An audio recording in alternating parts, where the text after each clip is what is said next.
How many people here, at some point in your life, bought Kodak film? Yeah. The answer is every person over 30, right? I mean, that's exactly it. How many people here have used Instagram? The answer is every person under 30, right? That's really true. How many people are not totally sure what Instagram is? More hands on that one. Okay. Instagram is a photo sharing service. Okay.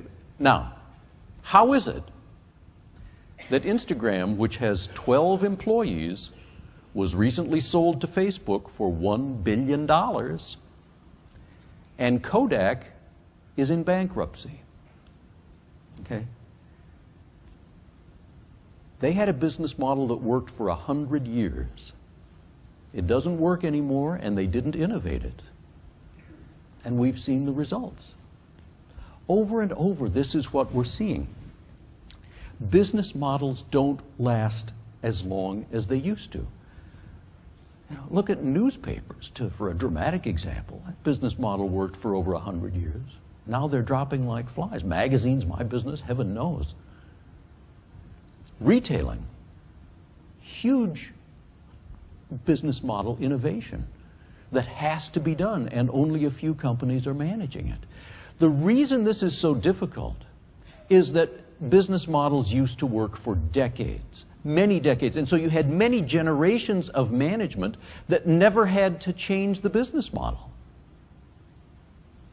Nobody knew how to do it. It wasn't in the culture. It wasn't what they did. So they don't have the muscles, they don't have the tools, and yet now they all have to do it. A consultant I talked to recently told me a good business model used to work for 30, 40 years at least. Now there are businesses where it has to change every 2 to 3 years, and if you can make it last 6 or 7 years, that's nirvana. That's the new world we're in, and it's a fundamentally new world. Who has done it well? There are a few examples that I love. One of the best, actually, which you may not know, is the Thomson newspaper company. Okay. Thomson was a great, great newspaper company. Lord Thomson, the CEO and proprietor, was one of the press lords in England, right? You don't get more glamorous than that, you know, being in the House of Lords because you own a bunch of newspapers. I mean, that is a fantastic thing, and they were a big factor in that business. They got out in 2000. Now, if you look back, you'll see that 2000 was the year of all-time highest ad revenues for the newspaper industry. All-time highest. And that's the year they decided to get out of the newspaper business. Now, as you can imagine, today, they look like geniuses for having exited the business and decided to focus completely on electronic information.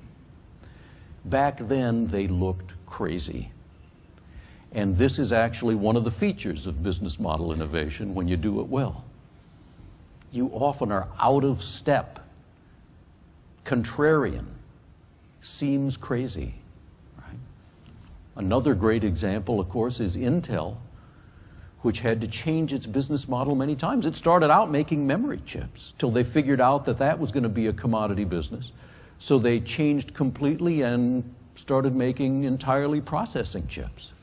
And then they realized that those chips are an anonymous commodity inside somebody else's product, so they spent hundreds of millions of dollars on the Intel Inside campaign and made this anonymous commodity into a branded consumer product, which had never been done before.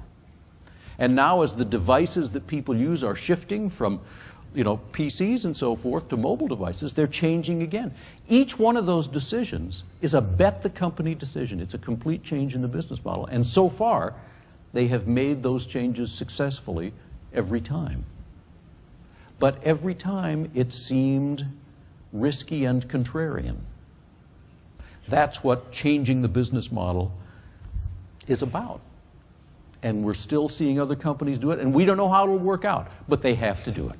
Any company that wants to grow and succeed in this environment has got to get comfortable with the idea of changing the business model and then being prepared to change it again.